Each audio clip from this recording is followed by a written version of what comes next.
Hi, welcome to Rock Studio. I'm Lisa Gollum. This is red wine. I'm just having a little bit. I find a little bit is nice when you paint. Too much and the paint strokes get a little weird, but a little bit's good. Cheers. Halloween's coming, it's October, and I wanted to do something that was a little bit Halloweeny. That's a weird word, Halloweeny. And decided that an owl was nice because if you paint witches or dungeons or ghosts or goblins or anything like that, then you would really only put the painting on the wall at Halloween. But we're going to paint an owl. That way you can leave it up all year round because you're going to be really proud of it when you're done. This is already pre-textured and this is done with spackling. But I've done that already because that takes a little time to dry. So I've pre-textured. I will show you the method I used. So I used this palette knife. I put the knife in the spackling goop and got it nice big clumps on the bottom of it. And you just find stencils. You literally just put it on, take your spackling goop and go over top of the stencil and lift off. Now we need to think about our background. And since it's Halloween coming up, and I kind of wanted to play with like glow in the dark and fluorescence. So you don't need glow in the dark paint. However, I did pick some up. This is called Aquaris Glow in the Dark Paint, Bright Aqua.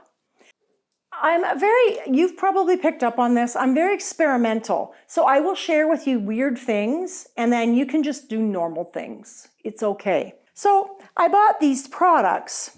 One is Manic Panic Amplified Ultraviolet, nice deep purple. And one is Colo-Rista Spray, 1 Day Color. So I am going to, just for fun, see if these will work with acrylic paint. So I'm actually going to start with that just for fun. So I'm literally just going to spray some areas and I'm going to put some purple as well. Isn't that pretty? I have no idea how it's going to mix with acrylic paint. But like I said, if you know me at all and you're getting to know me, you are a little wacky, I know. But I'm just going to see how that works.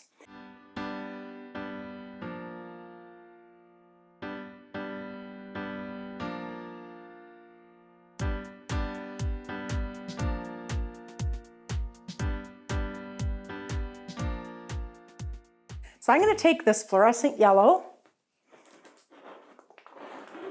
and I'm just going to put some up in this area. So first thing I intuitively feel like doing is giving that a few sprays. Then I'm going to grab my blending brush. If you don't have a blending brush, you can use Papa Bear, the 1-inch flat brush. Works as well. But I like the blending brush and I just kind of go in circles. I'm just going to work some of that paint in a little bit. That's actually blending with the paint not bad. It's graying it down a little bit, but that's okay. Making a nice orange, look at that. This is where I want the moon to kind of live in the final painting. So I'm kind of doing that rough sort of round shape will kind of be here.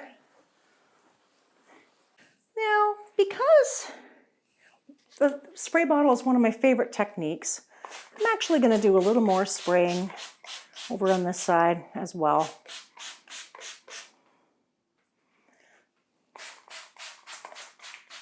And down there.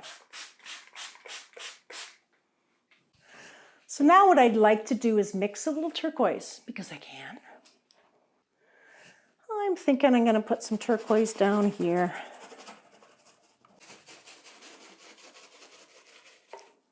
You'll notice I'm overlapping a lot in this painting. That's intentional because then you get more mixes of colors. Now, because I got green at the bottom, I need some green up here to make it a little bit balanced.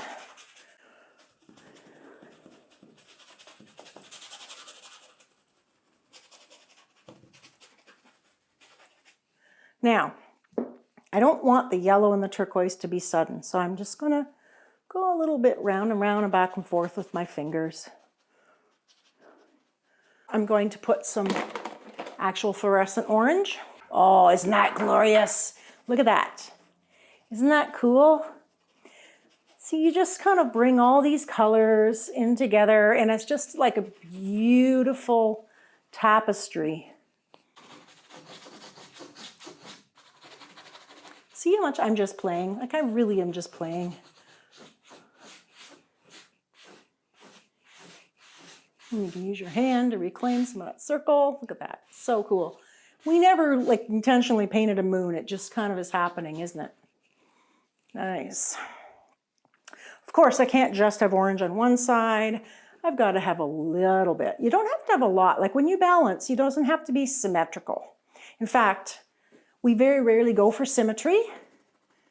We usually go for balance, which is different than symmetry.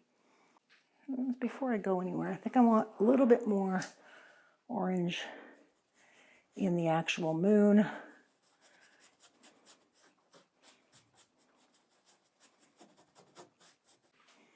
Nice. I think I'm actually going to use that spray pink, a little bit of that purple. I'm going to take my finger and some of this turquoisey green.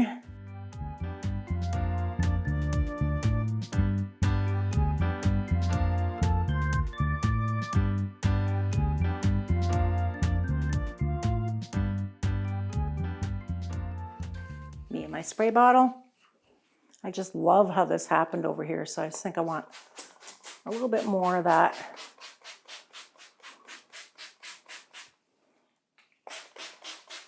Around this side. Isn't that cool? I like it. One more step. I'm going to put some white on this nice wet moon, and it's just going to fade in there. Isn't that cool?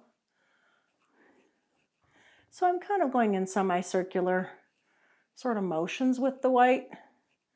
Just working some white in whatever area basically I'm looking around, and if it's something I don't like, put some white on it. In general, you also like the top of a painting to be a little bit lighter. I'm getting an up and down vibe too, which wasn't my plan, but I'm kind of liking it.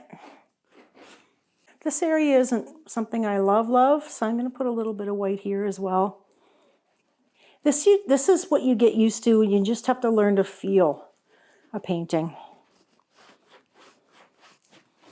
And like I swear sometimes my paintings talk to me and tell me what they need. White also accentuates the textures, which it might be hard for you to see, but see, it brings out the textures. And it blends with whatever's wet underneath it. And a blendy brush, I'm just gonna very lightly just blend a bit in the moon area. I don't want it to be as stripy as it is. And it can have a little bit of radiating away from the moon a little bit, just by lightly brushing all the other colors around it. You can literally make little moon glows. I think I am going to let that dry. I'm going to pick it up and show you a little closer. All the wonderful, delicious color in that painting. It's just beautiful. And I did put some extra glow-in-the-dark paint on the moon, which of course I can't really demonstrate to you because it's not dark. Right, so the next thing I want to do is do a little bit of wetter white paint with toothbrush splattering. And I want to do that just to kind of mimic stars. So I get the toothbrush kind of loaded with it, and I'm going to hold the toothbrush in my left hand, well, because I'm right-handed, and then I'm going to flick towards the end of the toothbrush with my index finger of my right hand. So, oh, lovely.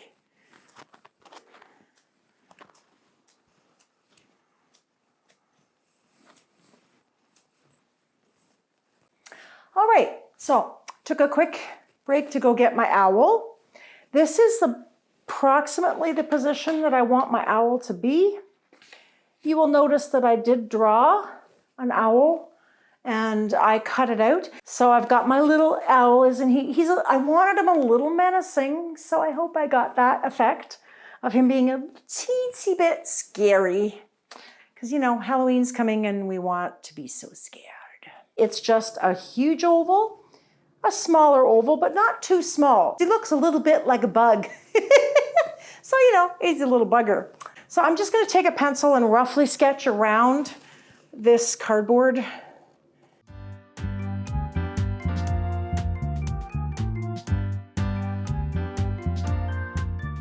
All right, so now I kind of know where my owl is going to exist in space. And I know where to put my branches. So first step for branches, I am just going to use black. And I am going to use Mama Bear, the kind of medium round brush. I'm going to have a branch that kind of does that. I wanted to define where that primary branch was going to land first. It's going to be a lot fatter than that.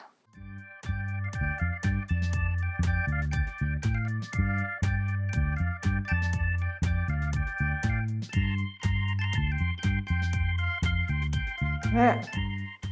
Now I'm going to put a little bit of a trunk.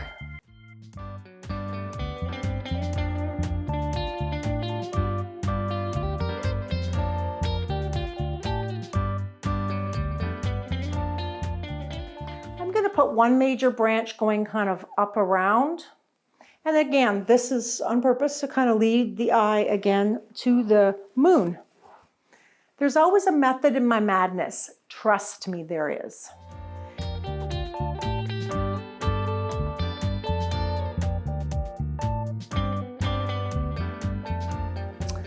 Now we're going to switch to Baby Bear. And you can see with the smaller brush, you have to reload it more often, but you can get really interesting, gnarly branches. And it's up to you how many little secondary or subsidiary branches, I call them, that you want to do.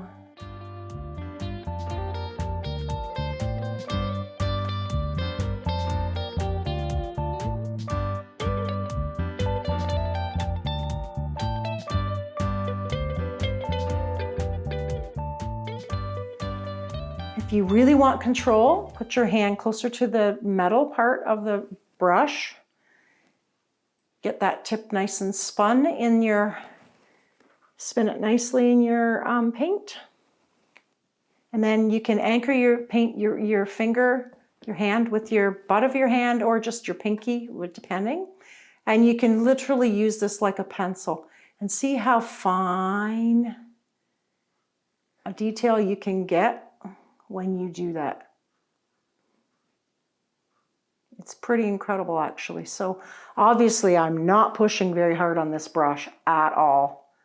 I am just almost wispily just pulling, just the very ends of those bristles of the brush are hitting this canvas.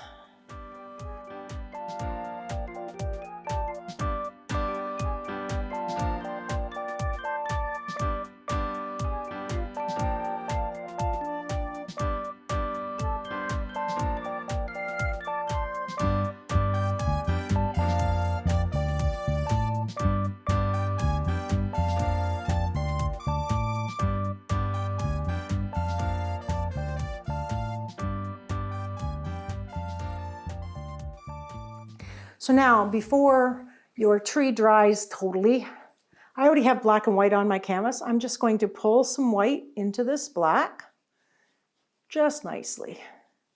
to get like a bit of a, I don't know, any kind of gray you want will show up against the black, just to do so we don't have a totally black tree.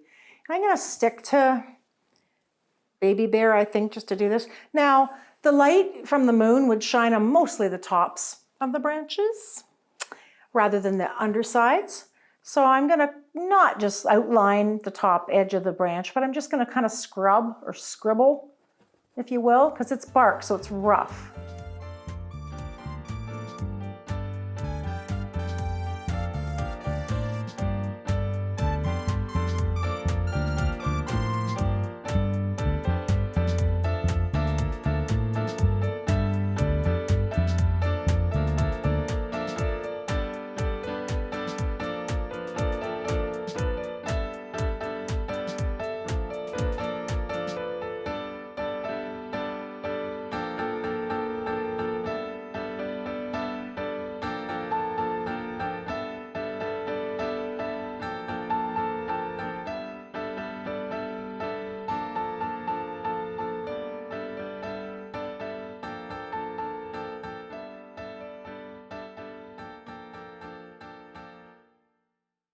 If you enjoyed this tutorial, show those like and subscribe buttons some love.